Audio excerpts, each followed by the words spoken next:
Good evening. I'm Kate Bulkley. I'm a business journalist, and I'm here with Matt Brittin. He is the president of EMEA Business Operations for Google. Thank you all for coming. I know this is a sold-out event, so I'm really impressed with your interest, and we will try to do you proud, and thank you for coming. We are going to keep some time at the end for some questions, so please do have some questions, all right? I'm going to introduce Matt, then I'm going to ask him some questions, and then I'm going to come over to you, all right? So that's the way we're going to do this.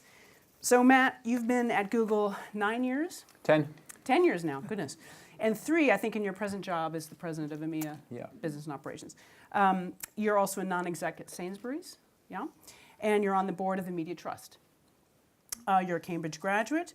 You were a rower both there and also at the highest level. This feels like this is your life. This is your life. Soon there'll be somebody walking down the corridor. Please don't bring on my parents. No, they're not coming. You rowed for Great Britain at the Seoul Olympics in 1988, yes, and you also have an MBA from the London School of Business. So did any of this prepare Matt for the storm of trouble that Google and YouTube have been under over the past 10 months? We are going to hear from Matt about this. Big advertisers, including Sainsbury's, by the way, have pulled their YouTube ads over concerns that their ads are running next to extremist and hate speech type content. You apologized at an industry event in March for that, but the issue has not gone away, as we all know. It's a very serious issue, and we will talk about it a bit. On a lighter note, it probably makes that kerfuffle you had with the MPs over your salary look like a walk in the park, right? I would say that certainly you have a lot on your plate, from looking to localize Google and YouTube operations in Europe, to dealing with policy issues like tax and antitrust, the right to be forgotten rule, brand safety for advertisers, to making sure your company, of course, is keeping pace with the other big tech giants like Amazon, Facebook, and Twitter, right? So I mean, it's like, oh, by the way, you also have to keep pace with the other big players in the industry. So we're happy to have you here tonight to talk with us. Mostly we're going to talk about TV and YouTube and Google and your relationship with the TV industry and where you see video content viewing going and how Google sees its future in that space, all right? So to get us started, I thought it would be good to talk about TV viewing. So TV viewing among younger audiences we know is falling. It's falling at a quite rapid pace. The overall TV viewing is holding up pretty well, but not among younger audiences. The recent Enders analysis piece, which probably some of you have read, says that viewing among 16 to 34-year-olds is now down 12% for the first 9 months year on year. Much of that viewing of video by this younger group is being replaced by online viewing, such as YouTube. Enders says that unmatched use, unmatched, by the way, if you don't know, is a technical term for what they say largely SVOD services like Netflix, Amazon, YouTube. All this together accounts for about 40 minutes a day of viewing. Now that's not far off, as you know, BBC One's share, right? So my question is this. It's pretty clear that YouTube is a significant video consumption platform. It's getting bigger, it's growing faster. I mean, you're looking more and more, Matt, like a broadcaster, right? So if it walks and it talks like a broadcaster, when is the moment that you should be regulated like a broadcaster? Gosh, well, there's a lot in your intro there. That was 3 minutes, no. So make sure you pick me up on anything I don't get to from that, so apologies. So let me just start with, what's happening with people? Because I think when you see time of change, you want to look first at what are people doing. And what I see is that people are watching more video for more time per day than ever before. They're watching on different devices. Yep. And actually, I hadn't seen the Enders report until you showed me earlier, but I did pull a load of reports on TV viewing in the UK a few months ago and looked at them. And what I found was it was quite difficult to get a full picture. So you've got some reports that look at broadcast. You've got some reports that look at the rise of Amazon and Netflix. You've got some reports that look at sort of online video. But actually, trying to get a picture of what are people doing in their lives is more challenging. What I see when you look at what people are doing in their lives is they're watching more video than ever before. We've all got, a TV screen in our pocket with access to a huge amount of choice. On the one hand, that's, if we take the glass half empty, glass half full kind of view, on the one hand, if you're making great video content, there's never been a better time to build an audience. 3.5 billion people online today, 5 billion online in 2020, and you can reach all of those people frictionlessly. That's an enormous opportunity. Oh, definitely. On the other hand, of course, what you'll say is, well, hang on, I'm going from a world where, I was one of 4 terrestrial broadcasters with a very high share of households, a very, very high share of total screen time, a very strong controlling interest in the advertising industry, and I'm moving to one where there's much more competition and a very different model. And, we've seen this, in newspaper publishing I used to work in. Yeah. And we're now seeing this happening now, and what you highlighted in the Enders report is a shift, particularly in the younger demographic. And I've got 2 teenage boys, 16 and 18, and they watch virtually nothing on a big screen. They watch almost everything on a small screen. They watch a lot of traditional television content from, the players that we know and love here. But they watch it in very different ways. And of course they're watching YouTube too, and they're watching Netflix too, and they're watching Amazon Prime and everything else. I mean, some 15%, I think, of YouTube viewing is now on the television as well. So you're also migrating to Yeah, that. it's interesting. I mean, I think... So you're a big broadcaster. So, I mean, Well, let's come back to the kind of definition thing, because again, I think hopefully tonight gives us a chance to get beneath some of the headline statements to sort of explore a bit more what seems to be going on. So first thing is this big change in consumer behaviour. And watch time growth. So you're absolutely right. I think YouTube now has about 1 billion hours a day watched, of which about 100 million are on television screens. And that's actually the fastest growing of the screens. Yep. And so people are just choosing to watch in lots of different ways, and devices like Chromecast that allow you to pick an app and cast to the screen. Actually, in some ways, people are using those more than the EPG, because it's just easier and faster. Well, it's going to get even crazier when we have Alexa and Google Home and say, hey, get this show for me. Yeah, that's right. And of course, people want to use the most frictionless way to get at the content that they know and love, and they want to be able to watch it on their phone and get home and pick up exactly where they finished on the TV screen. So some of the technology takes the friction. So we out know of the way. that. So the question is, you are now really acting like a broadcaster. So when do you start playing by the broadcasting rules? Well, or should you not? No, let's get to that. So when you say you are acting like a broadcaster, you mean what? Your consumption is happening on your platform of all kinds of things. Sure. Not just stuff you've commissioned, but stuff that's just showed up there. Yeah. I mean. Well, so let's sort of look at that. So if you think And about you're taking a lot of the ad money as well. Yeah, so I'm happy to go through all of these things. So Okay. let's start with, you're a broadcaster. So, when we say broadcaster, what do we typically mean? Somebody who has a bunch of airtime, which they are going and commissioning content for. From professional content creators, subject to rules that are usually determined by the person who gave them the access to the airtime in the first place. Make sense? And that's sort of the model. If you look at YouTube, what's happening on YouTube is anybody with a smartphone can upload video content to the YouTube platform and be accessed anywhere. So that feels slightly different from a broadcaster. And we have something like 480 hours a minute of content uploaded to the platform. So there's a very different approach to sort of where the content comes from. And So because the content comes from a different place, you would argue that you don't need to act as a publisher or broadcaster. well, I'm just sort of drawing the distinction. So let's get to regulatory, issues and concerns as well. But so I think you'd agree that that's quite different. You're filling whatever hours a week. I mean, on you the are starting to broadcast schedule. commission, but yes. No, so let's come on. Let's walk it through. So you're commissioning a bunch of content to fill an amount of airtime. Over here, you've got this sort of infinite ability for content to be uploaded and shared, and people can find content or share it from the YouTube platform. The vast majority, like the 99 point something % of that content is not. We don't go to people and say, make us this show, make us that show. Now, it's true that we are starting to do some of that with YouTube Red in particular. We're going and commissioning content for our subscription service. One of the reasons I think that's a good thing is, ideally, as you talk about the money, you want a combination of advertising and subscription and pay-per-view services in the digital world as well, because you want people to have lots of different ways to monetize their content over time. And of course, monetization tends to lag audience, as we've seen in other media. So I'd say YouTube Red, just so people know, because YouTube Red isn't in the UK yet. Yeah. It's their subscription paywall service. It's in the US. It's supposed to be coming to the UK next year. At some point, I'm not sure we've got a date as yet. What we found is that it's been relatively popular so far in the US and Canada, Mexico, a few other places. We're learning from that. It gives you a whole bunch of benefits, including exclusive content and some music capability and so on. So you're trying to get into more of the Netflix space, the SVOD space as well. I don't think we have any ambition to follow what they're doing. Again, I think YouTube will remain overwhelmingly this enormous sort of platform where people can come and share content and find content of all sorts. YouTube Red is a subscription service, which means that we can find new ways of funding content and offering audiences choice, including music and professional content as well.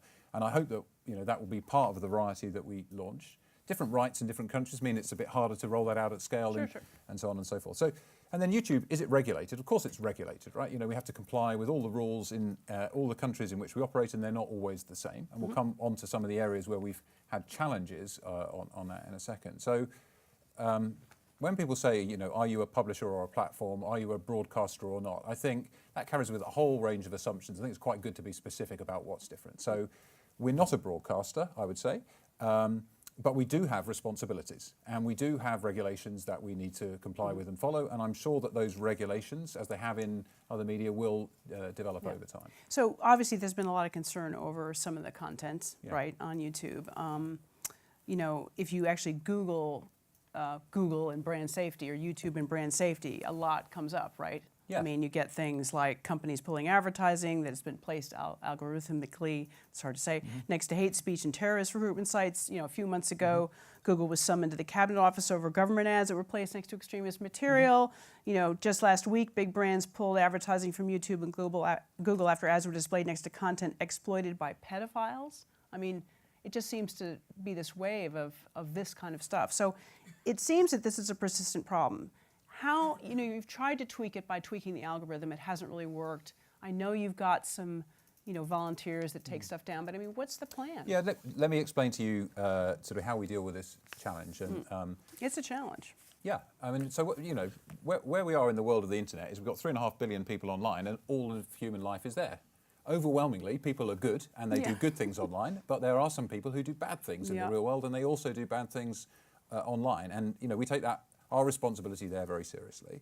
So earlier in the year, very early this year, we had some obvious challenges with the use of YouTube by terrorists, radicalization, violent extremism, and terrorism. And these people, that's their, the internet is their route to communicate, and therefore they have adopted it quickly. And relative to the authorities, they're much more tooled up and attuned to this.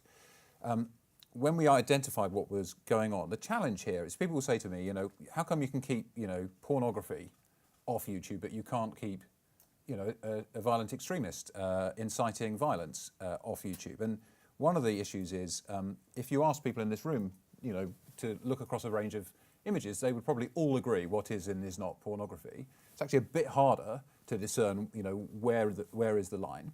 At the most extreme, it's obvious, but it's a bit harder to discern the line. Also, context important. So you might screen a video within the context of a news bulletin that's fine, but on its own, it might not be fine. So it's not quite as straightforward as other categories. And so that's one of the challenges, and how you can identify that before it reaches anybody is challenging. So but this is obviously a big issue because advertisers are pulling their money. I mean, let's come on to the advertising. First of all, the most important thing for us is let's make sure the platform does its job, and let's come on to advertisers. So we want to make sure that no content that shouldn't be on the platform is on the platform, but 480 hours a minute is uploaded. It's an open platform, and you don't want to lose the benefits of that because that's one of the things that we all find useful about these kind of things. So how do you manage that? Well, what we've done is we've put in place a combination of policies, enforcement processes, ways of working closely with real experts in some of these types of content, and in doing that combination of things, we've made real progress. Policies is about defining what is and isn't allowed, so we really raised the bar on a range of policies to do with violent extremism, hate speech and so on. What's one of the areas we worked with NGOs, governments and others to try to define more clearly what was and was not acceptable. The law does it to an extent, but that's not a defence. We actually need to go beyond that and get clearer on what that means. Okay, so you think you're doing all the right things. No, hang on, let me just follow you. So I think this is important because this is a topic that is currently in the media, and it goes to a range of the things you mentioned. So define policies, then you've got to do the enforcement, and that's where one of our challenges has been how do you identify these things at speed and address them before they get any audience at all. And that's where we use proactively a combination of people and machines. People say, well, I want to know just how many people. Sure, it's a question of how many people. So you've had to hire more people, though. Yeah, absolutely. Because the machine doesn't do it right. It doesn't do it well enough, I guess. So what we have been able to do is have people look at and classify videos against these policies, including working with expert NGOs and language experts and so on, and then have what they've done help to train machines. And that combination is really important. So people training machines, machines then categorizing things, people then reviewing them. We're now in a situation where 83% of the, over 83% now of the content that we remove for violent extremism is removed before it meets any human flagger. And that's gone up by nearly 10% in the last month. That's good. So actually, you know, the combination of defining clearly policies, working with experts, more people, and machines that we can train is making real progress. Now, then you say, well, okay, that's one thing, but what about the latest coverage we've seen in the Times and elsewhere? And I'd say, well, you're absolutely right. That's also something where we have needed to improve our policies and take better action. In fact, we introduced a new policy back in June around child protection. And that policy we've been implementing and improving over time. And in the last couple of weeks, in fact, 3 weeks, I think, before the Times news story hit, we were introducing further policies and taking down. I think we've taken down, I want to get the numbers right, something like 2 million videos we've taken out of monetization, about 165,000 videos we've taken off the site altogether, and we've also turned off comments. Right. Now, before you go into, hang on, this is abhorrent material, etc., in many cases, these have, and I've looked at these, you know, in many cases what we're talking about is just videos of children playing that to you and me would look like, well, okay, what's that? It's the comments that... In some cases it's the comments, and in some cases you look at it and you say, hang on, the view count on these videos is oddly high for something that, you know... and so what we've worked... So you're getting better. What we've done is try to work with experts so it can help us identify what to you and me might look quite innocent as being something which is actually not. So I get it. I mean, we could talk about your policy. I mean, that's good. I'm glad. But I wanted to go through this because I think it's important. I think it's good. You know, we don't get the chance in the press sometimes to explain. I know. Explain so that. I think, I mean, it sounds like you're doing a lot of the right things. It sounds like this is going to be an ongoing process. It sounds like there'll be more to come because I think you haven't quite solved it yet. And as you say, it's a huge site. There's a lot of content. So you're going to, what's next? In other words, what's next in terms of trying to police this stuff? Is there something coming? What we've been able to do with the violent extremist content, that combination of policy and enforcement and expertise is something that we have already been moving to other categories of controversial content over time. And so I think you'll see us do more, and we will be more transparent about what we're doing, although we don't want to help bad actors game the system over time. And then, of course, you're right, you come to advertising, which is one of the issues, is, you know, where advertising is being served against content that the advertisers doesn't want, that's always a bad thing as well. And, you know, by the way, the most important responsibility is make the platform safe for the audience and for the users.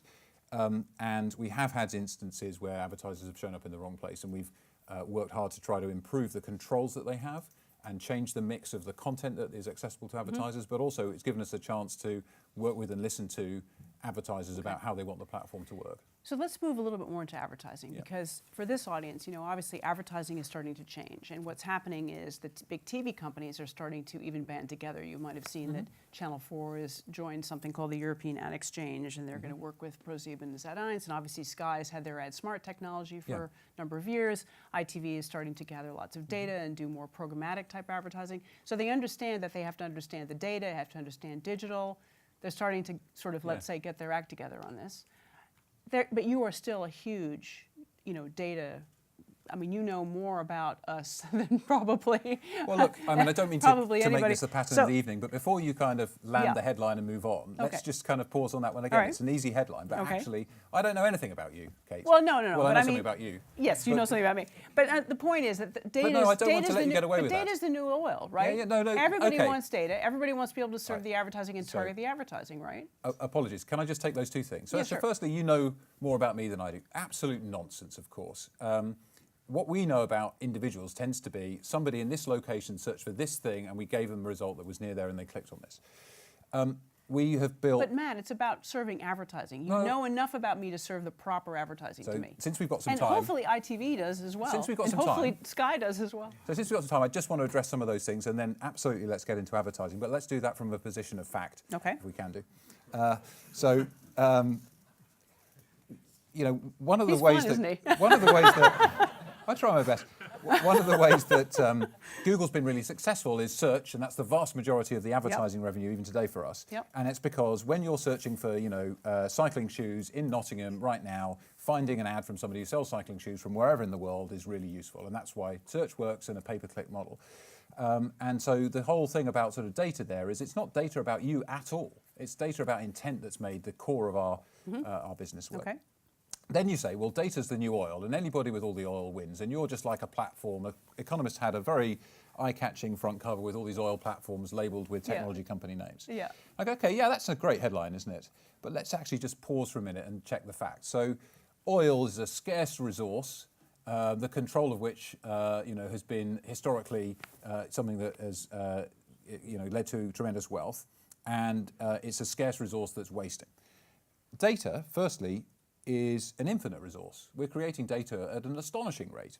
So it's not scarce. Secondly, with oil, either you've got it or I've got it, but we can't both have it. But with data, you and I and everyone in this room can all have the same data and all use it at the same time. And we can combine it with other data. So that's also different. So you're saying that the data thing is going to actually level the playing field, and that you're not going to be able to outsell the TV companies because you have a bigger footprint and you have, let's say, move on to deeper data. Yeah, let's come to advertising in a second. So just to be clear, I would say that data, based on that, is quite different from oil.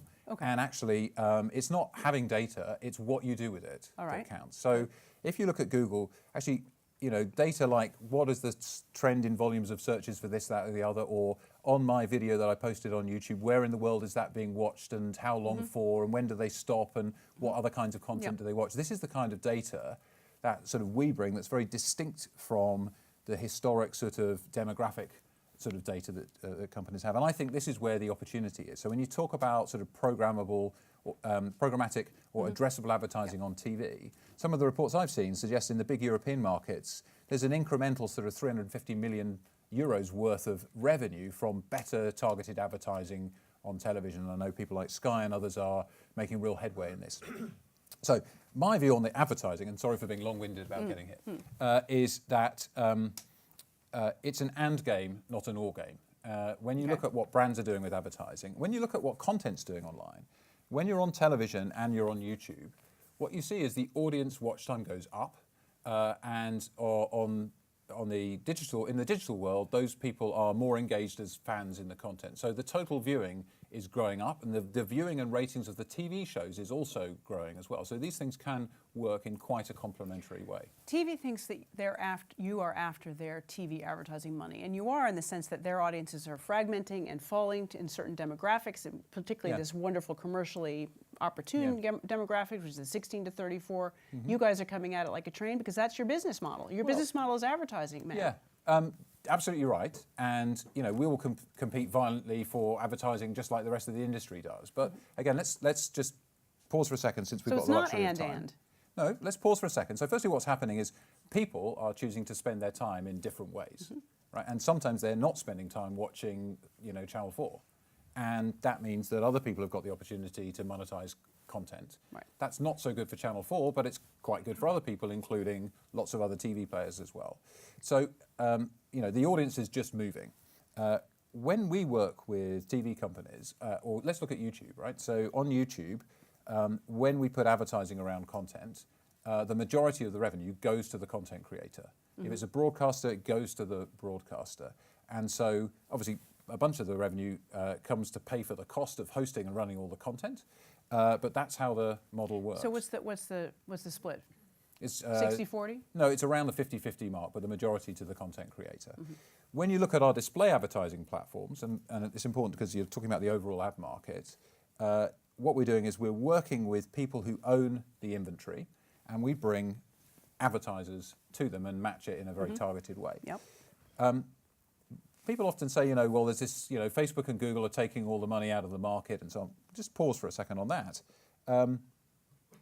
Search advertising is a whole new category of advertising, which we just sort of talked about. Yes, but it's not coming back into the TV ecosystem, which is what we're worried about. Yeah, I'm going to come back to that. But because we're worried about making sure that the TV ecosystem can continue to function. Absolutely. And if the advertising is coming out of the TV ecosystem and the broadcasters and coming over here to YouTube, and not getting put back into the TV ecosystem, good programs aren't being made. Let's come to that, but I want to first address you just taking all the money. So on that, search is the biggest part of our business. It is a different category of advertising from any that existed before. Yes. It's not classified. True. When you look at a TV company or a newspaper, they typically have 100, 200 advertisers that represent like 80+% of the revenue. We've got millions of advertisers. They're almost, the vast majority of our advertisers are small companies that have never advertised on television or in the newspapers, and actually are advertising both domestically here and internationally. About half of our revenue is advertisers here spending money outside the UK. So I just want to kind of make that clear. So then you get to the display advertising piece, where if you say to me, can you monetize my display advertising? We'll bring our advertisers and technology to you. You can combine it with your data and technology so that you get the best possible yield. The majority of the revenue goes to you. So for us, that is an $11 billion business globally, in the sense that we paid out $11 billion last year to people who put ads from Google on their sites. So that goes to you, the publisher, you, the creator. So when you look at that sort of headline, again, what I'd say is, on the display side, we're in this together. Whether it's YouTube or our display network, what we do is we pay the majority of revenue over to you. We try to bring you advertisers that complement the small set that make up your advertiser base, with a whole bunch of other people that you don't have the sort of scale or reach to deal with, but that we do. So I think there's a complementarity there that's a little bit different from the headline. Yeah, I think what people are concerned about is, if this amount of viewing is moving to that platform, your platform, and some other platforms, not just YouTube, but YouTube is obviously a big one, that this money is getting pulled out. Obviously, you're in a business. You have commercial imperatives, so you're trying to grow your advertising. So they're saying, well, how are you giving it back? So that's a good segue. So 11 billion is the beginning of exactly. that, and but that's globally. Do you know that's what globally. I don't have a breakdown by country, but the UK is about 10% of our business. So if about 10% of that would be about the right number, that's across all kinds of different publishers. But obviously, that's one of the things that the more we work with the industry, the more we can try to optimize and grow that pie. Okay. But it's not the sort of we're just taking away. Certainly the audience is moving. The challenge for the industry, I think, is how do you ensure that you can be where the audience is with content that they want to consume in those moments that's compelling, and how do you think about how your business model works in that way? Yep. The downside is the CPMs on digital video advertising are lower than the CPMs on ITV's premium reach broadcast license advertising. Well, it depends. Sometimes they're higher. The upside is that there's going to be 5 billion people available to you in this other world, and the cost of reaching them is lower, and that gives you an opportunity, but it's also a challenge, which I fully understand. So let's talk about Google and content, or YouTube and content. In other words, you've sort of owned the short form space. I mean, clearly. We don't own the short form. Well, you know what I mean. There's a lot of, short form is what made YouTube work, right? Now you seem to be sort of moving, like everyone seems to be, everyone meaning the other big tech platforms, into longer form content. You're starting to commission. We talked a little bit about YouTube Red. I think you just commissioned James Corden Company to do with Jack Whitehall, that's right. Yeah, with Jack Whitehall. So there's you're starting now to commission longer form, one might say more premium content. So talk about that. What's the strategy there? The duration of what's on YouTube is entirely determined by the content creator, and that might be you and your children, it might be a professional content creator, it might be Jack Whitehall, it might be whoever. Yes, but we all know that you want longer content because that's more ad time and that gets more money. So that's why everyone, not just you. No, that's not the case at all. Why would you make that assumption? That is not my assumption. That is what I understand. But please correct me. Okay. So I think, firstly, the duration of content is what the audience is putting up there. It's definitely the case that the more people have got better Unless connection. You're commissioning it, then obviously. So we'll come on to the commissioning, Okay, but as I said, the commissioning is a tiny, tiny fraction today of watch time on YouTube and video content on YouTube. And my question is, are you moving more towards that or not? Yeah, and what I'm saying is, firstly, on the platform, let's start with the people. It's always good to start with what people are doing. Right. People are uploading clips of all durations, and they're watching videos of all durations. Yes. And the total watch time is growing. I think among 18 to 24s in the UK, it's over an hour a day on average. So they're watching a lot. Sometimes they're watching one thing for an hour, sometimes they're watching multiple things. And the way the ad formats work, there's a whole different array of ad formats. So actually on long form content, you can choose to insert ads through it. You can not choose to insert ads through it. And people are experimenting with that. So I'm not sure the sort of duration monetization thing is as straight as you would say. All right. And you're absolutely right. We're encouraging creators of long form content onto the platform too, because we can see the benefit of additional reach, monetization data, so I'm not and the totally export wrong. audience. Sorry? I'm not totally wrong then. No, I'm saying we're commissioning the content. I'm not saying that the advertising correlation is there that you know, the assumption that you made. And by the way, 80% of UK, well, let me just get this right. The audience is watching 80% of the content outside the country it was created in. So there's a huge export audience for content, and that's one of the big sort of opportunities here as well. Interesting. So yes, we're commissioning longer form content for our sort of paid service. We want to commission as much of that as possible, frankly, from people in the UK. I'd like to do more of that here because I think we've got an amazing creative industry and the world knows that, and that's why it's such a big opportunity for the UK industry. And you know, when I go to things like Edinburgh, the TV festival, which I did incognito a few years ago, it was wonderful to pretend that I'm a TV person for a while. But I got rumbled fairly quickly when I opened my mouth. Yeah. But you know, it's a wonderful industry, but it's incredibly inward-looking. I think sometimes in the UK, and I really urge everyone, and don't take this as a sort of me being rude, but as a Brit who's proud of and grown up with our amazing content, really kind of getting out there and looking at those trends, following what people are doing and experimenting with different platforms and technologies, I'd really urge you to do that because I really believe there's an enormous opportunity for original British content, and we need some positive opportunities for export right now. And the audience is there and it's growing and it's going to double in the next 5 years. So huge opportunity. Yeah. So in terms of content, will you start commissioning in the UK, do you think? I mean, do you think that's going to... Well, we are already commissioning content from UK... Yes, well, one could say James Corden's company is a UK company. Yeah, completely. Yes. So I hope that we'll do more for our subscription services, and I'd love to see us doing some of that for ad-funded services too. Let's talk about this sort of idea about owning the consumer ecosystem. I mean, it's something that the big tech companies are all focused on, and maybe less so for you, but that's what I want to get you to talk about. You know, we saw a few years ago, obviously this industry saw BT and Virgin and Sky using premium TV and live sports content, spending big money to sort of own the consumer ecosystem. Now we're seeing, you know, Facebook's talking about Facebook Watch, which is video. We've got Amazon with Alexa and all their stuff that they're commissioning, and they've hired Jay Hunt. And so, sorry, Apple's hired Jay Hunt to make, you know. She moves fast. She's gone to Amazon now? No, sorry, she moved to Apple. Sorry. I knew it was an A. talent. One of the A's. One of the GAFAs. You know, I keep saying GAFA, and people say, "What are you talking about?" If they're not in the industry. But anyway, so the big tech companies. Yes. Live sport. Let's talk about, you know, what are you doing to get into the consumer ecosystem? It seems to me that you've got Google Home, which is kind of your answer to Alexa. You've obviously got YouTube, which is an incredible platform that people are using a lot.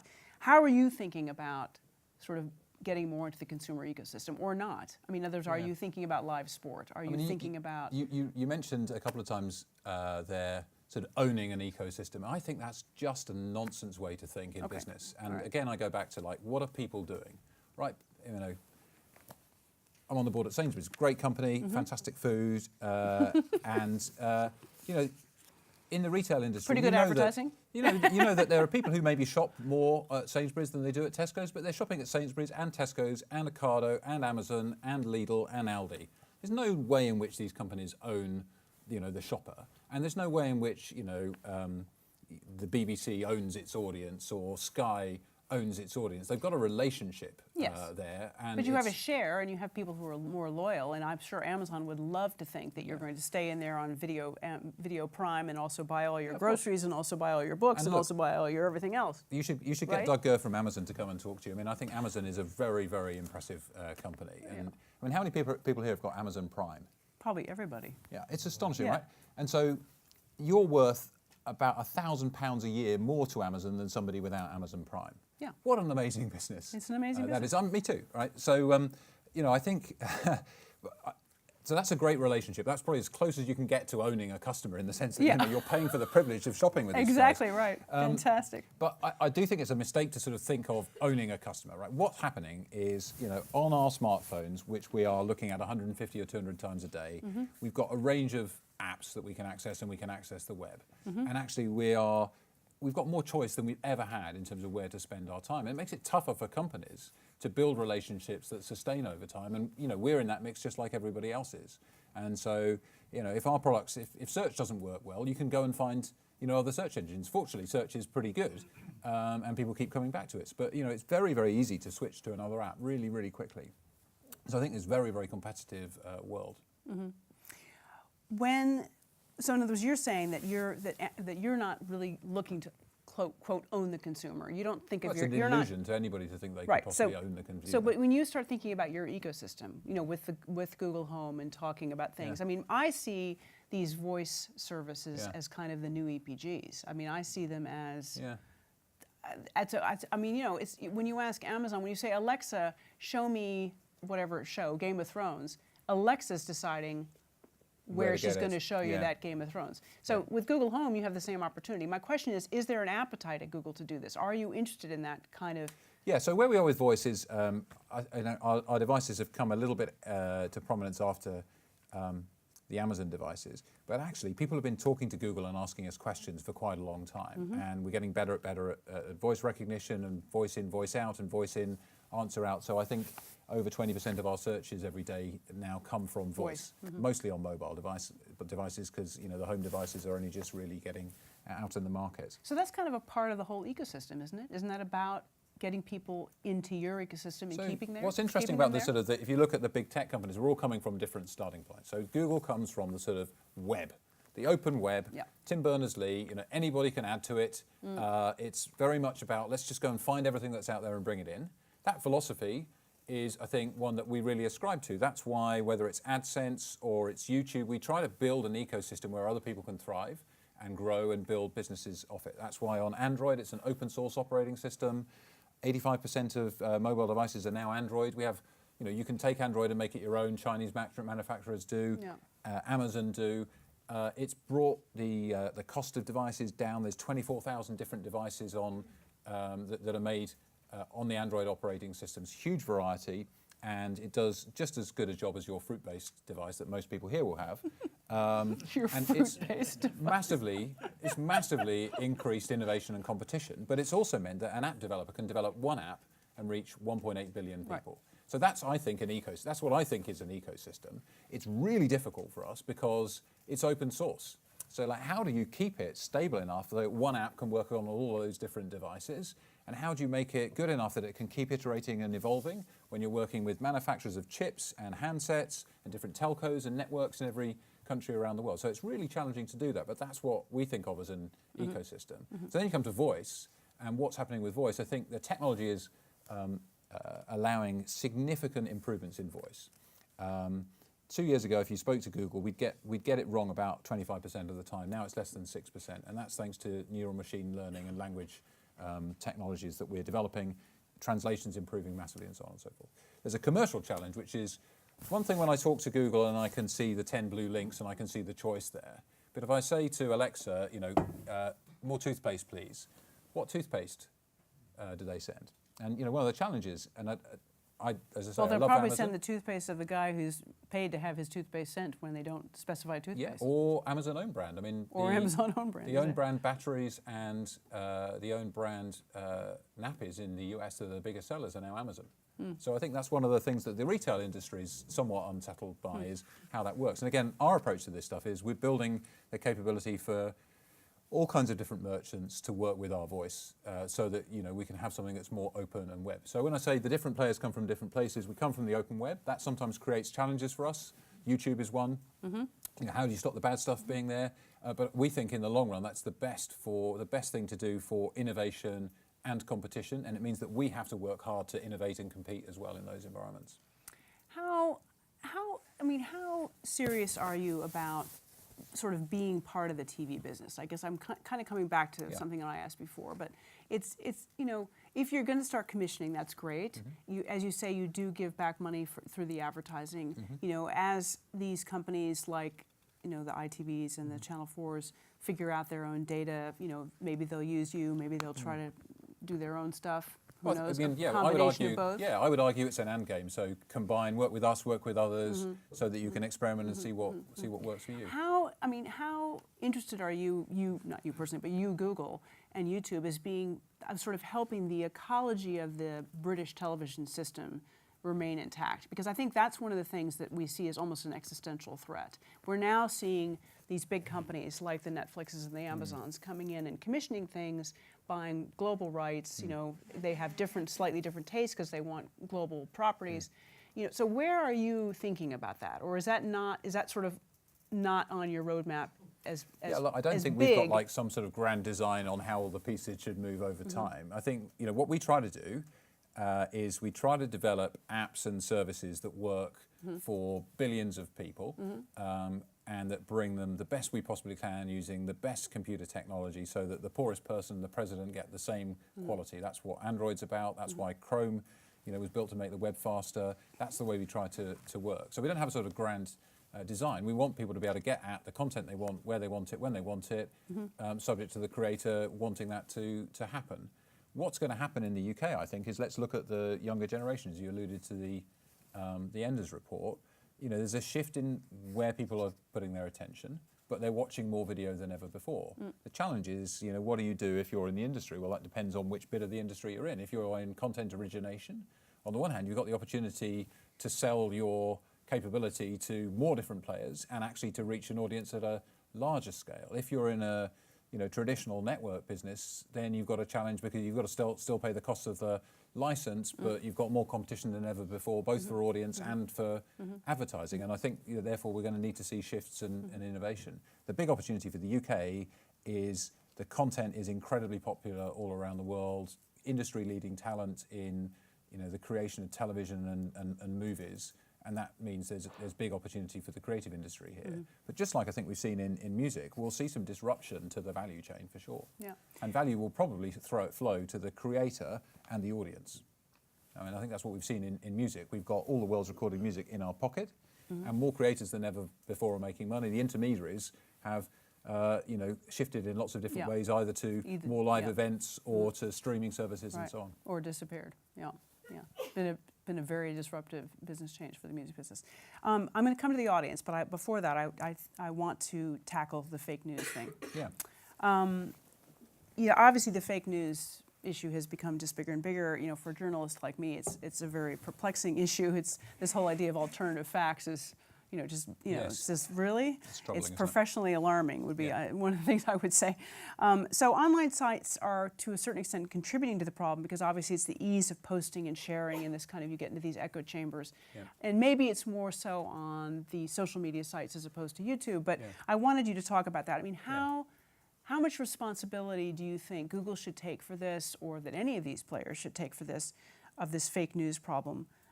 And can you really claim to be a neutral platform in this kind of environment? I mean, let me tell you how we think about this at Google. I think you're right to call there's a real difference between a sort of social media site and other sort of online services. I think the new phenomenon in fake news. Right, there's always been news that people disagreed with in ends of the spectrum and so on, as you well know. I think the new phenomenon is misrepresentation and scaling.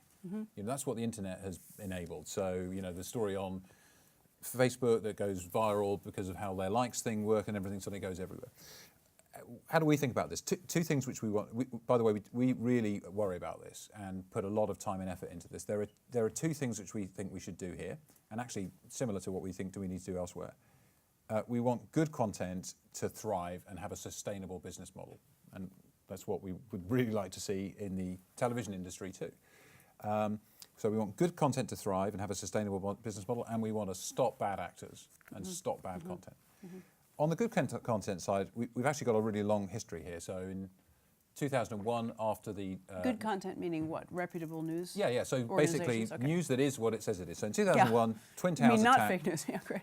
we saw on Google search that people were asking us a lot for updates on what was going on right now. And we were poor at delivering it because we were just crawling the entire web in a fairly sort of, systematic way. Right. And that's when we built Google News. So for 16 years, we've had a service that goes only to credited news sources. There are now 80,000 news sources in Google News. They are, we know they are who they say they are, and we know they publish news. Now, you might say, well, there's an expanse of, different players in there from one end of the spectrum to the other, but they're all news sources. So anytime you search Google or Google News for a news topic, we can go to those sources. And so we know we're connecting you with a news source. And actually over recent months, we've raised the bar on some of the ways that operates. We also work with independent fact checkers, and we'll label those stories as fact checks when we can to try to sort of increase that thing. 10 billion times a month, we send somebody who's searched for a news topic to a news site. right? 10 billion times a month across search and news. So there's an awful lot of traffic that we send as a result of that. And then we also help with monetization. I've explained, the scale of our monetization partnership there. And over the last 2 or 3 years, since I've been in this role, we've worked much more deeply with some of the publishers on things like speeding up mobile pages, on video on their sites. We're now working closely on subscription models and so on. So you're trying to help the reputable news. So which is important. Right? I agree really with important, you. right? Because they've got to stand out in the noise. Yeah. Okay. And by the way, they're dealing with all the same commercial challenges that the television industry is dealing with as well. So it's really important.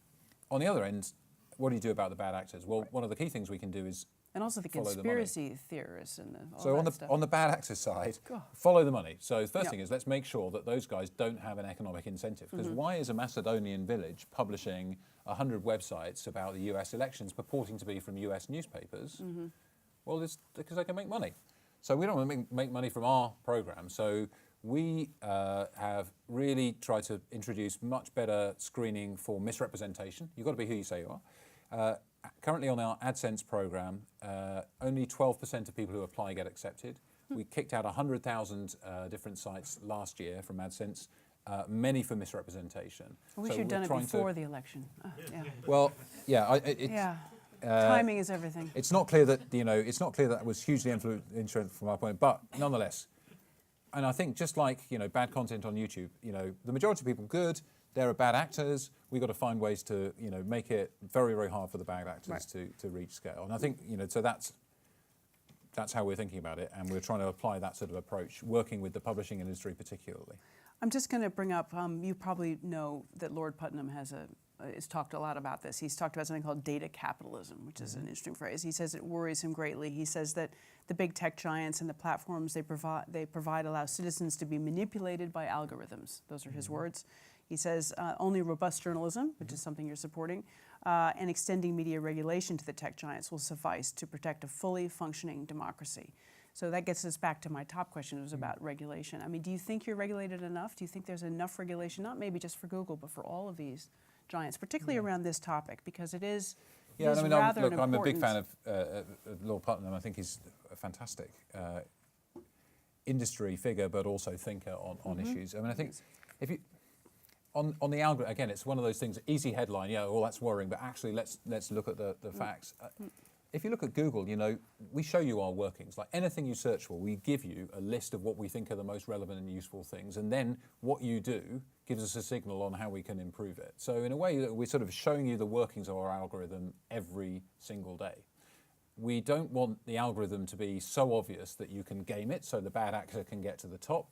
And so we've done lots of work over the whole of our lifetime to try to ensure that we're delivering what we think are the most relevant and useful results to you.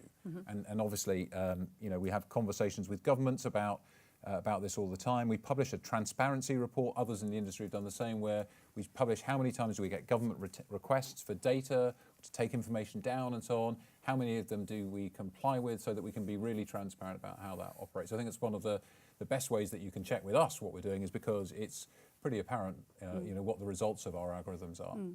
I mean, do you think that any global company can be subject to some kind of national law, or is there a supranational law? I mean, I remember. So look, again, we're subject to all the laws in the UK. We're subject to all the laws in Germany. We're subject to all the laws in France, and we comply with them. And the laws in Germany are different from the laws in the UK.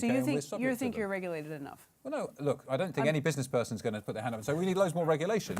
But we are regulated. We don't have the same set of rules as a newspaper, and we don't have the same set of rules as a television station. And I think that's appropriate, because we are not, as I've tried to explain, I don't think we are a newspaper or a television, but we do have laws and responsibilities that we comply with. And I think lawmakers rightly look at these new areas.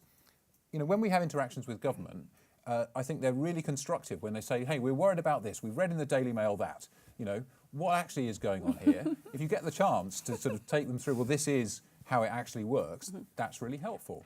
Let me take an example. So child sexual abuse imagery on the web. Horrible, nasty problem. Vast majority of it is nothing to do with people searching. They find ways to get to this stuff. Government really wanted to take a stance when David Cameron was Prime Minister on this. Came to us and others in the industry and said, right, what are you going to do? We want you to put a big red flashing light anytime somebody searches for this, and whatever. And actually, what we were able to do is work with government and law enforcement so that we could create. So the problem with this, sorry, this is a bit unpleasant topic, but the problem with this content is nobody's allowed to see it. Right, so how do you stop it when you're not allowed to see it? So we used hashing technology, actually, which we have from YouTube, to help to produce digital fingerprints of videos and imagery that the law enforcement officers could then provide to us. And we made that technology available to the whole sector so that we could all find and remove copies of that content, either hosted or that you could access through search. And I think that's a good example of working with government on finding ways that the technology can combat a problem that support laws. Same thing on YouTube, actually. Copyright on YouTube, is something that everybody worries about.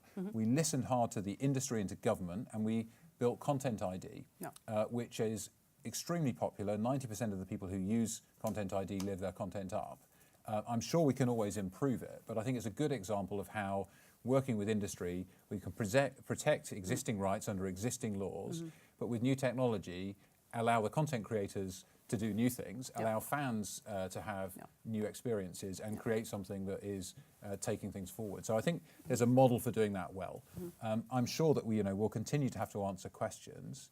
All I ask is that we get the chance to answer the questions. If we're wrong and we can improve, we really want to improve, right? We want to engage in the debate. We don't want to be, the situation you often find is that, the people around the table are having dinner, and if you're not around the table, you're on the menu. And what I'd like us to be doing is showing up to the dinner and answering the questions. And if we have to go away and then make some changes, we'll do that. Right. So at that point, let's open up to the audience. Does anyone have any questions for Matt that you'd like to ask at this point? There's one there. If you could identify who you are. I think there's a mic coming. That would be great. Hi, Matt. My name's Ian Volans. I'm an independent consultant who has a particular interest in the intersection of broadcast and broadband.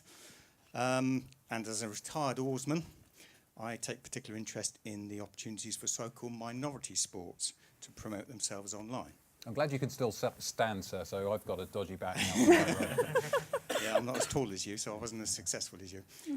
Kate mentioned your rowing credentials, but I'm aware that another of your extracurricular interests is that you're a steward of Henley Royal Regatta.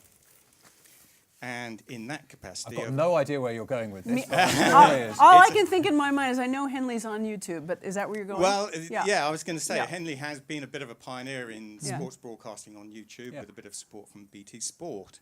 So my question is, through that insight into the needs and interests of sports rights holders and host broadcasters, which is effectively what Henley is, have you learned anything that is helping to shape the future evolution of Google or YouTube's positioning in the content distribution market? Yeah, that's good. And we can ask you about the EPL thing again, because you never answered that, if you're going to bid for EPL. But anyway, go ahead. So Henley uses YouTube, right? Yeah. You know that, yeah. Oh, yes. Yeah. I'm actually, if you really want some pain, you can hear me commentating on rowing races. Oh, really? On the YouTube. So I think, rowing's a great example, right? So it's quite a boring sport, but the people who are in it love it. And so it's brilliant for the digital world because actually working with Sunset and Vine, we produce some really, really high quality coverage, fantastic drone shots. Yeah. Even if you don't like rowing, it's beautiful English stuff. But we live stream every race, live stream on YouTube, and people can watch on catch up. And I don't know, can't remember the numbers now, but we've got several million views, and most races have got 4,000 or 5,000 views. So it's brilliant for that kind of audience. Could never be done in a sort of broadcast sense. One of the other sports I think that's great on YouTube is cycling. There's something called the Global Cycling Network. I'm not sure if any of those guys are here. Yeah, Simon Weir. If you're into cycling, then whether it's I'm on my turbo trainer, I want to watch a video of going up a mountain, or I want to understand how to change gears or fix a puncture, or let's look at videos from the Tour de France and have people analysing them. Yeah. It's for, it's and everything it's also, for cyclists. What he does is he always says it's the stuff behind the bus. So in other words, they go exactly where the usual TV cameras wouldn't go anyway. Exactly, and loads of football teams are there. Loads of football teams are there, and what they do is they make content for the fans, and that's really what sort of comes through there. So I think there's huge opportunities for sports. Some do it well, some are just starting, and some haven't figured it out yet. will we bid for big sports rights? We have done in cricket in India in the past as an experiment. I think that right now, I don't think the ad model is enough to fund that kind of a bid. A subscription model might be. I don't think that we're going to be in the front of the queue on subscription models for a while, but who knows? It depends on the consumer and whether they want to go there. But I do think there's an opportunity for every sport and every niche and every hobby to be online and sharing his passion. One of the things, I won't subject you to this, but I often ask people, how many people have learned to do something from a YouTube video? Actually, let me just ask you, how many people have learned to do something from a YouTube video? Yeah. Right? Yeah, and you've learned, probably, what have we learned? Anybody? Fix the boiler. Something that's broken in the moment that you need it, and it's not in an instruction book. Anybody else? Pivot tables and Excel. Pivot tables and Excel. you go deep. What? Yeah, madam, there, yeah. I fixed my oven. Fixing my oven. So, there's a whole platform there of learning. And when you think about, and all of you who've said, yeah, I learned something, when you think about who you learned from, you usually learn from somebody like you. It's quite interesting. There's a whole transformation. The whole thing on YouTube is nothing to do with, the television industry, which is about learning stuff in a way that's much more natural than reading an instruction manual from somebody like you. Cooking, hairstyles, cycle maintenance, boiler fixing, whatever it is. There's all of these things going on. So it does really complement what we've done before. And there's something quite amazing about the number of people doing really creative things in that environment too. So it's a really good playground for experimentation, obviously. Another question. There's one in the front here. Where's the mic gone? I am pulled my heart. This was Matt. What 3 pieces of advice would you give to a commercial broadcaster looking to work out what they do over the next 5 years? 3 pieces of advice. What kind of piece of the value chain are you in? That's one question. Okay. That's It's like a genie thing. You get 2 more, babe. as the day gets on, I In a get commercial What piece broadcaster, of like an ITV or something. right. Yeah. Okay. My 3 generic pieces of advice, and let me try and see if I've got something more specific. Is show up, wise up, and speed up. Right. This is my kind of 3 things that you can all remember. Show up, wise up, and speed up. Show up. Like, be where the digital stuff is happening. There's 3.5 billion people online, there's 5 billion people in the future, this YouTube, this Facebook, this whatever. Like, show up and understand what's going on there. And I think it's a very inward-looking industry that looks still at overnights and everything else. It's great, you're really good at what you do, I love it, I consume it myself a lot, but you've got to be where people are. And I slightly playfully sort of saying to you, let's look at what people are doing, but showing up is all about being where people are, and the World Wide Web is what we want, when we want, where we want, and that creates a whole new sort of dynamic and opportunity for you. So showing up and understanding it, first thing. Second thing is wising up.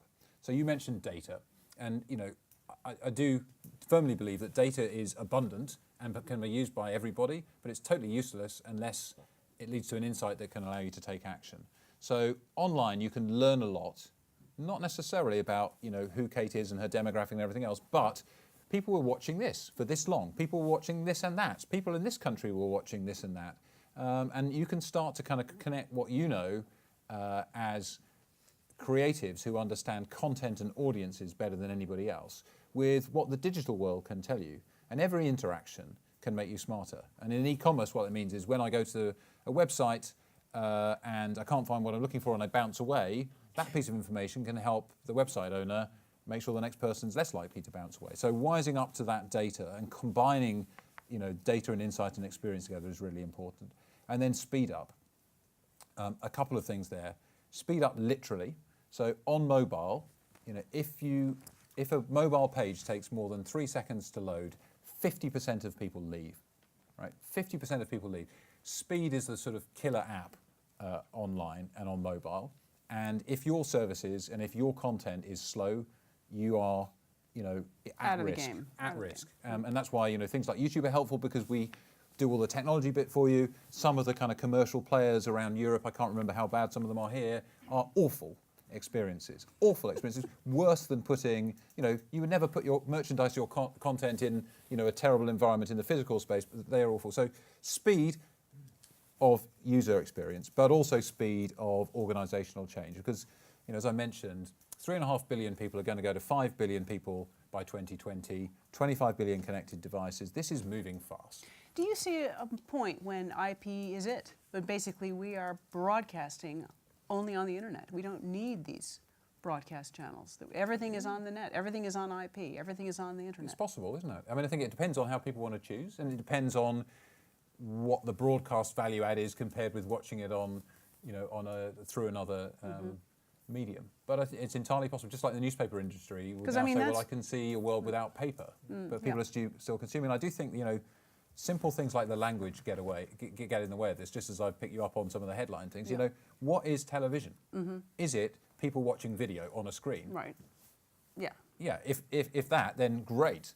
Is it people watching on a wooden framed box in their living room? If that, not so great. Not so great. So I mean, I think it's sort of about how you think about the challenge and the opportunity in front of you. But I think transition is going to be challenging. Yeah. Another question. 2 over here. 1 and then 2. And tell us who you are. Hi. Hi, Andy from Digital TV Europe magazine. Hi. You mentioned YouTube Red earlier. I just wondered what type of content you're looking for the UK version of the service, and if you're planning to launch elsewhere in Europe other than the UK. So haven't announced kind of I think launch you're in plans. 5 markets, aren't you? We're in about 5 or 6 markets 5 or globally 6 at the moment. markets. I'm just looking at whether Luke's 5. here from, 5. Rich is here from, we're in 5 markets, Rich is telling me, and we'd like to launch in more, but it takes a bunch of time to get there, and we'd like to commission more content. Rich is here from YouTube. If you want to pitch him shows, We don't. There's no more granularity to that. No. Right. I don't think that they actually know yet. But next year it's we're probably thinking. true, yeah. Next year is. So one of the things about us, we're a software company, and so the founders really rail against having milestones and plans, because they say if you have those things, then you never go faster than them. So that's sometimes a bit frustrating, because you might like to have more clarity about what's happening. I mean, you haven't actually commissioned that much content for YouTube Red anyway. It's like 5 shows, right? I think there's a bit more than that at this point, yeah. Yeah. More than that. Okay. So more than that. All right. Anyway, so we can't really answer your question. Sorry, Andy. Yes. No, I thought I answered very well. Well, you know what I mean. He wants to know what kind of shows, how many episodes, how much money you're putting in. Come on, I'm Matt. not a commissioning person, as you can tell. Go ahead. Hi, I'm Richard. I'm an independent producer. I read last week about a blockchain-based content distribution site, which proved to me that I didn't know what blockchain was. Can you explain? Richard. Yeah. So, So, This okay, is a question what do I you can't know answer. about blockchain? not much either, and I didn't read the article that you read, so I don't know. I know less than you do. I feel really clever now. You are. Great, we're all happy. Should we go home now? Over a beer. Do you have anything else you want to ask, or just about Well, blockchain? It Yeah, leads go on to this whole disintermediarization between Yeah. me as a content producer and the audience that watches, Yeah. and the money flowing the other way. Yeah. How do you see that long term? Yeah, it's a very interesting question. Yeah, I mean, I think that, I'm not sure we cover this sort of as fully as possible. I think what we want to have as consumers is as many different ways to play as possible. So, I think a combination of ad-funded stuff, subscription stuff, pay-per-view stuff, all of these things should work for us. Some of the things, one of the challenges in the online world actually is that the payments hasn't really caught up with how we live online. I barely have, this is not because I'm mean, I barely carry cash as a Londoner. When I'm here, I pay for everything, either with this or with my plastic if it's a bigger number. It's transformational, but online it's still really clunky. It should be possible for online to be frictionless like this. Why isn't it? Well, actually, because the structure of the payments industry means that the commercial negotiations between all the players get in the way. So I think in the long run, where we should be as a society is all of us can pay for stuff in lots of different ways, and it's up for the content to compete for our attention, in those different formats. And I think that's where ultimately that we'll get to. And there's probably some ways of paying that we haven't thought about yet. I think the thing is that for an independent producer, they're trying to figure out who they should be playing with. In Yeah. other words, in the old days it was fairly simple. You went to a broadcaster, you pitched a show, Yeah. you got a commission, they gave you some money, hopefully more money than not more money, and then maybe you had to raise some money somewhere else, and you made the show. Put it on the broadcaster, boom, maybe you got the rights to sell elsewhere, great. Yeah. Now it's like, okay, what do we do? Should we Yeah, be I understand that.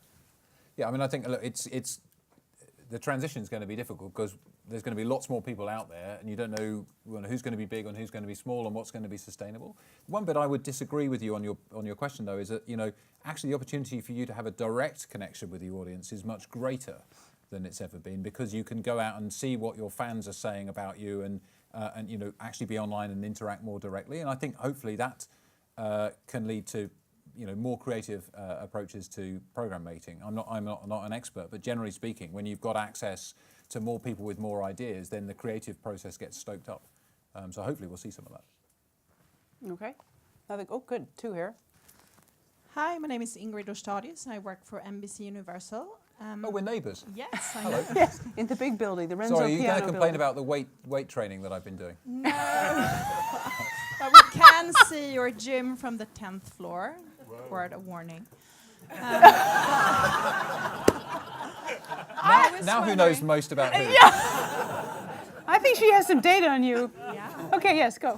No, I was curious about languaging, actually, because language is obviously one of the natural barriers for trade at the moment that is being mitigated by translators. And I'm wondering when you think that's going to be completely broken down. I think that's coming quite quickly, actually. So, I mentioned on the advertising side that, we have millions of customers. Many small businesses are exporting at a much higher rate than was ever possible before, because someone with a smartphone and a kitchen table can basically build a business that can be global. And many of them are using automated machine translation to access consumers in lots of different markets, whether it's translating their website or their app or their advertising campaigns. And the quality of that is getting significantly better. The neural machine translation that I mentioned earlier, which is based on machine learning, we launched about a year ago. Sundar, our CEO, was actually here in the UK, and one of the things he launched was a new version of Google Translate between English and Chinese that was way better. Since then, we've rolled out about another 150 language pairs, and the quality of translation is getting better. It's still not as good as the best human translator, but it's definitely good enough that I can read a Bangla newspaper and get the sense of the stories. And of course, the more people use it, the better it gets. So I do think that will, reduce barriers quite significantly. And again, that is a good thing for a creative industry, I hope. No, very interesting. Now, there was a right next to you, yeah. Hey Matt, my name's Oscar Merry and I'm from Apollo. We're a voice design agency, so we focus on building voice applications for Alexa and Google Home.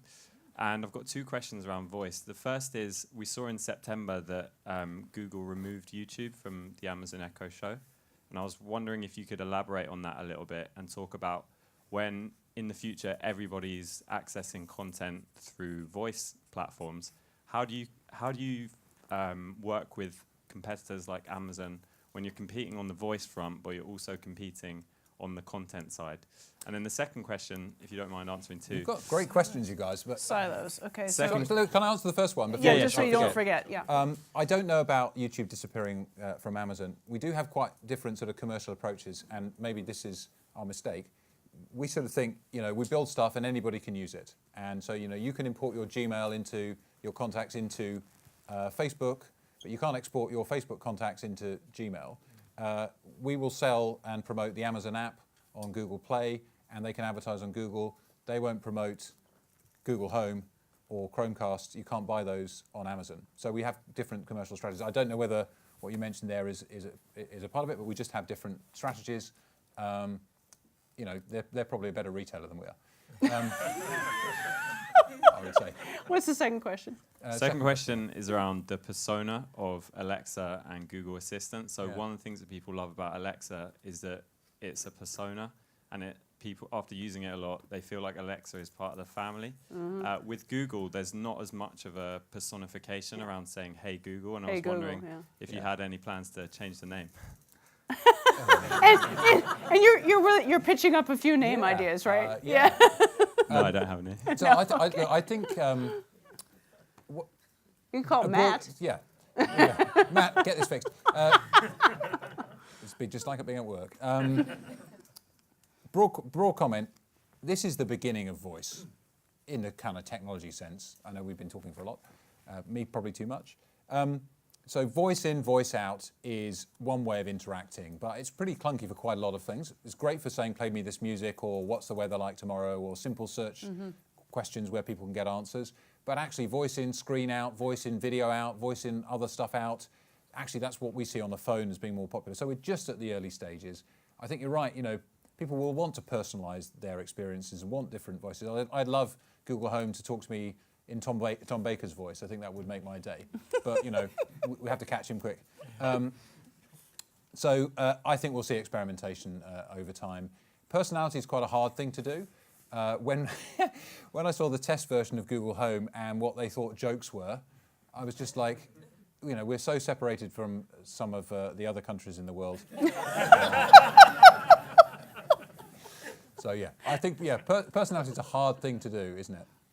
But I think that there's plenty of scope for people like you to help us. But you don't know if you don't think you're going to add a real Well, look, name or a. I never comment on rumour and speculation because then it goes round the world and it's like suddenly we're going to call it Kate. And my wife's called, say you're going to do it. Kate, call it Kate. my Is your wife's wife called Kate as well, so See? this It's would going to not- this definitely would be not Kate. work. Yeah. But I think people want to personalise it, and I hope that we'll be able to do that. Yeah. Okay. Another question? There's one over there.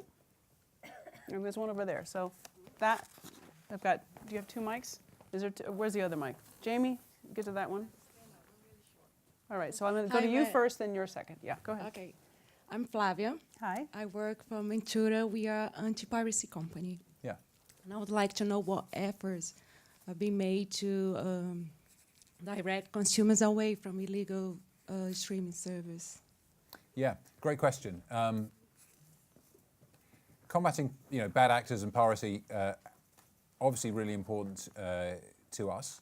On YouTube, I mentioned what we do with Content ID to stop people pirating content against the wishes of the content creator. On search, we do a similar thing, which is when we have something notified to us, that's pirated content, we demote or remove the sites from search in music and video. So those are the key ways in which we try to combat people finding pirated content. One of the challenges But is it has to be particularly flagged up by somebody, well, right? right, for the entire internet, which is what we try to index with Google, we just can't know that something is or isn't something that you own the rights to. But when we're notified, we will. And the music industry has been quite tough with us on this. They'd like us proactively to kind of know this stuff. It's just not possible unless the industry works with us. What we've done is try to build tools that allow them to do that at scale easily and that work well together. Do you think it's going to get better?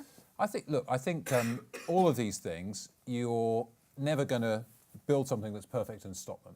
There's always going to be a sort of innovation at the border by the bad actors that you're going to need to keep working on. I think we recognise that and we want to work hard as partners on things. There'll be new stuff we've not seen before that people do, but I think we try and take it seriously. I'm sure there are places where we can do better. We have teams of people and millions of dollars invested in systems that try to help us to do this. Okay. And there's one over here. Yep. Hi, Matt. Is that working? It's on. Yep. Stuart Clark from Hi, Stuart. Variety. You suggested that in some respects the UK TV industry can be inward-looking in some moments. And yet, I guess at the same point, if you look at the distribution numbers, the UK is an enormous exporter of content. Yes. I guess I was just sort of seeking clarification and maybe from your position, what you see as that kind of untapped opportunity being for UK content companies. Yeah, so thank you. I was alluding to visiting the Edinburgh Television Festival, and kind of all the conversation was about the BBC, and I just felt, and I went back a couple of years later and I did a session on, look, there's going to be 5 billion people online, you make great stuff, this seems to me like an opportunity. And of course, the industry is brilliant at exporting to traditional players, co-funding productions and so on, and starting to work with newer players like Netflix. What I see is the and game when you look at something like YouTube, or when you look at app development, and when you look at what you can do with Android, there's more opportunity to explore these other areas as well. And when you see things like the US talk shows building enormous audiences, one of my favourite examples of broadcasters who I think do it well on YouTube in the UK is Radio 1. It's radio. How come radio does it well? Well, kind of because they don't have any other video outlet, actually. So the Radio 1 guys, I think, have got 4.4 million subscribers on their YouTube channel and over 1 billion views. So I think, And they got their more demographic experimentation quite like a lot younger when they did that, when they put up the cameras and. So look, I don't know exactly what the opportunities are, but to my point about sort of showing up, I would say there's a bigger opportunity to sort of show up and experiment in ways that I'm confident the creative industry that we've got here will find new things in a way that others won't. And that's really what I'm encouraging I people think to do. the problem has been the money. In other words, if you think about doing something on YouTube, you think, how am I going to monetize it? How am I going to make this make sense? So if you're an independent production company and you want to make, something that's, takes more money and more cameras and more tech and more whatever than just, a cat video, you need some more money than maybe recognise what you're going to get from a couple of ads on YouTube. Yeah, so that's the problem. It's not quite cat videos, and I think that kind of talk is what leads people not to experiment. No, I think there's a lot of experimentation. I mean, you look at somebody like Little Dot Studios. They're doing a lot of experimenting on the web, and they're doing a lot of stuff with television companies on the web, and they're clipping, and they're finding new audiences for their content. So I think there is some things happening. Agree. But I agree with you that, Yeah, look, I mean, there's a challenge because the dynamics and the environment and the monetization are all in different places at the moment. But when you look at the big trends, which are there are going to be 5 billion people, there are going to be 10 billion people connected, within the next 10 years. That's an enormous trend. Yeah. And there's got to be opportunity there to delight people with amazing original I mean, they'll come to you more, I think, if you say, look, I'm signing some checks to commission some content. I mean, that's going to get the attention. As I've explained on YouTube, that hopefully we'll do more of that. But I think also we'll continue to try to find ways to provide advertising funding. Right. By the way, also the cost of creating content has fallen as well. It has. But not for all types of content. That's true. Not necessarily for costume drama, but for some things. Okay, any other questions? We're winding down here. We've got sort of 4 more minutes. Oh, there's one. Hi, sorry. My name's Claire. I'm an independent producer. Okay. I was just curious, as you say, that obviously more people are joining the internet, and one of the good things about YouTube is the fact that you don't have to pay. It is all through advertising. Occasionally, if you do have to pay $1.99 for a video, it puts people off. So when it gets to that point where if people want, you start commissioning stuff, people have to start paying for it. Do you think people might go back to the original platforms like TV and stuff, or? Yeah, I mean, I think the evidence is when people are looking at TV content on YouTube, they are going back and watching more TV content on TV. I saw some stuff from Nielsen earlier this week. We had an event for content creators, professional content creators across Europe, and I think that's what their data was showing, that there's a complementarity and the ratings go up as well and the fans feel more engaged. So I definitely think that happens. With YouTube Red, what we've seen is that there's a segment of the market who are prepared to subscribe in order to get access to a whole bunch of additional things like listening to music at unlimited ways, downloading and so on and so forth. So what we should do, just like I'm encouraging you to do, is experiment. Let's try lots of different things and see what works. We'd love to find ways of monetizing digital video that will help to fund you to be more creative and make the costume dramas as well as everything else. We know advertising best, and as you've seen, we don't always get that right, but we're working hard to continue to make, advertising work online for everyone. And I'll go back to, we all enjoy the benefits of the internet, and it's largely ad-funded, and all the free services that we use every day, Google Maps or Facebook or Twitter or search or YouTube, these are ad-funded. A lot of the original content we see online, whether it's journalistic content or video content, is wholly or partly ad-funded. So it's in all of our interests for that model to work, for users and for advertisers and for content creators. Okay. Is there a last question? Anybody else? No? Okay, then I have a last question. Yeah, don't see any other hands. So just as a last question, you talked a little bit about voice, which I do think is a really key technology that's coming.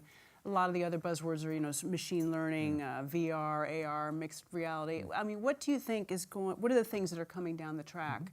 Because, Google's a big company, you have Google X, you do all kinds of interesting things, whether it's, autonomous cars driving or whatever. So what do you think that's particularly interesting to this industry, particularly? Content creation? Sort of in general at Google, what we've tried to do is look at big problems that computer science can solve and make a difference to billions of people. So self-driving cars, obvious example, 1 million road deaths a year. Computers now, we've proven, can drive more safely than humans.